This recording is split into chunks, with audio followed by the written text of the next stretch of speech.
നിങ്ങൾ കൊടുത്താലേ ഓലയൊക്കെ കായ് ഉണ്ടാവുള്ളൂ. ഇവിടെ വലിയ മൗലൂദിനൊക്കെ വിളിച്ചലില്ലേ? നാട്ടുകാർ നിങ്ങളെ വിളിക്കലില്ലേ? സുബ്ഹാനല്ലാഹ്, മൗലൂദിനൊന്നും തലാട്ടില്ല കേട്ടോ. നിങ്ങൾ വിളിച്ചെങ്കിലേ മൗലൂദ് ഇപ്പോൾ റബീഉൽ മാസം കഴിഞ്ഞപ്പോൾ വിലക്കീസ് കായ് ഉണ്ടാവണം. കാരണം നിങ്ങൾ വിളിച്ചെങ്കിലേ ഉണ്ടാവുള്ളൂ. ചോറ് മാത്രം കൊടുത്താൽ പോരാ, പഴയ കാലത്ത് ഒരു ഹദിയൊക്കെ കൊടുക്കണം അല്ലേ? പണ്ടൊക്കെ ഞാനൊക്കെ ഓതി പഠിച്ചെന്നൊക്കെ 10 ഉറുപ്പ്യ കിട്ടില്ല ഒരു ചോന്ത കവറിൽ മൗലൂദിന് പോയാലും. ഇപ്പൊ ആ സ്ഥാനത്തിന്റെ ഇപ്പുറം 2000 ഉറുപ്പ്യ കൊടുക്കണം. കാരണം ചെറിയ നോട്ട് ഇപ്പൊ 2000 ആണല്ലോ. ചോറ് മാത്രം കൊടുത്താൽ പോരാ, പഴയ കാലത്ത് ഒരു ഹദിയൊക്കെ കൊടുക്കണം അല്ലേ? പണ്ടൊക്കെ ഞാനൊക്കെ ഓതി പഠിച്ചെന്നൊക്കെ 10 ഉറുപ്പ്യ കിട്ടില്ല ഒരു ചോന്ത കവറിൽ മൗലൂദിന് പോയാലും.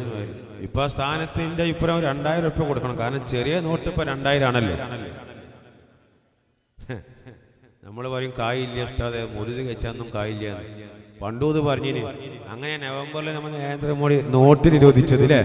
അപ്പോൾ ആൾക്കാരൊക്കെ പൈസ ഇല്ലാന്ന് പറഞ്ഞ മാമാന്റെ കട്ടിന് തൊട്ട് വെച്ച ഇരുമ്പട്ടിയിൽ വരെ അന്ന് പൈസ പൊന്തി.